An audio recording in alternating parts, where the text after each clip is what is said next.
Hello' friends, আজি হয়তো আপোনালোকে ভিডিঅ'টো অকণমান চাই হয়তো বুজিবলৈ পাইছে আজি মই ক'ত গৈ আছোঁ।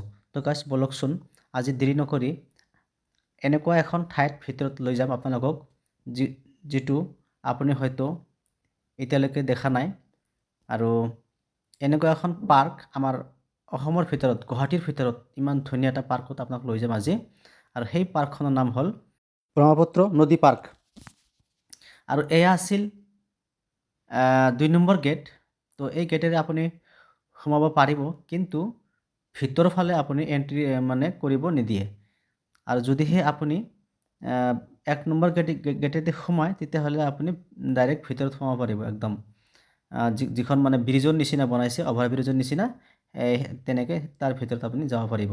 আৰু মই ৰং গেটেৰে সোমাইছিলোঁ আৰু ৰং গেটেৰে সোমাই এনেকৈ ফিলিংছবোৰ অলপ অলপকৈ লৈ আছিলোঁ।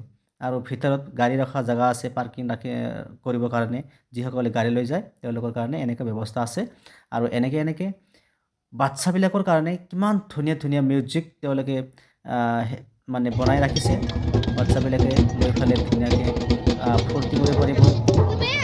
বহুত ধৰণৰ বাজনা আছে, ইউজ কৰিব পাৰিব। আৰু এনেকৈ আইচলেণ্ডবোৰ দেখিছে আপোনালোকে কিমান ধুনীয়া, উমানন্দ পাহাৰটো কিমান ধুনীয়া দেখিবলৈ, আৰু লগতে ব্ৰহ্মপুত্ৰ নদীখন কিমান ধুনীয়া দেখিবলৈ, আৰু কিমান ধুনীয়াকৈ লাইটবোৰ জ্বলাই একদম কিমান ধুনীয়াকৈ ৰাখিছে।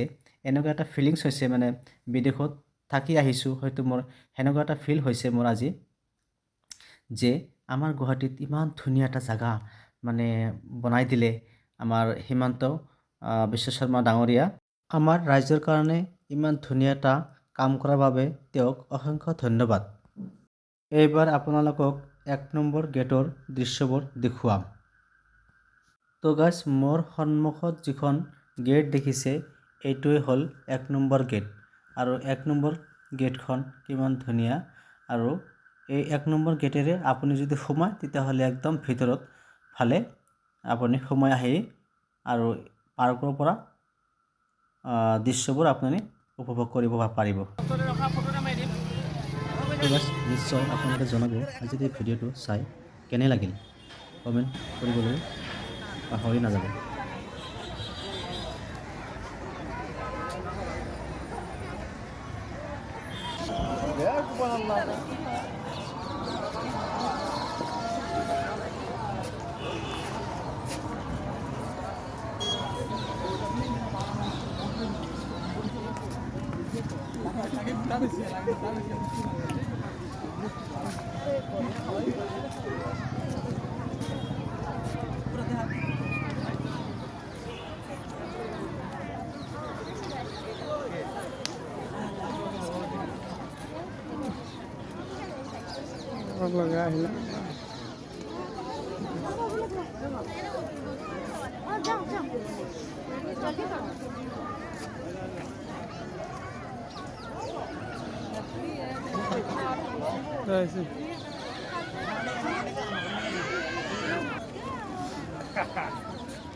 তো গাইছ, নিশ্চয় আপোনালোকে যিসকলে মোৰ ভিডিঅ'টো চাই আছে, যদিহে এতিয়ালৈকে মোৰ ইউটিউব চেনেলটো ছাবস্ক্ৰাইব কৰা নাই, তো গাইছ অতি সোনকালে মোৰ ইউটিউব চেনেলটো ছাবস্ক্ৰাইব কৰিব বুলি আশা কৰিছোঁ। Bye bye, Allah Hafiz.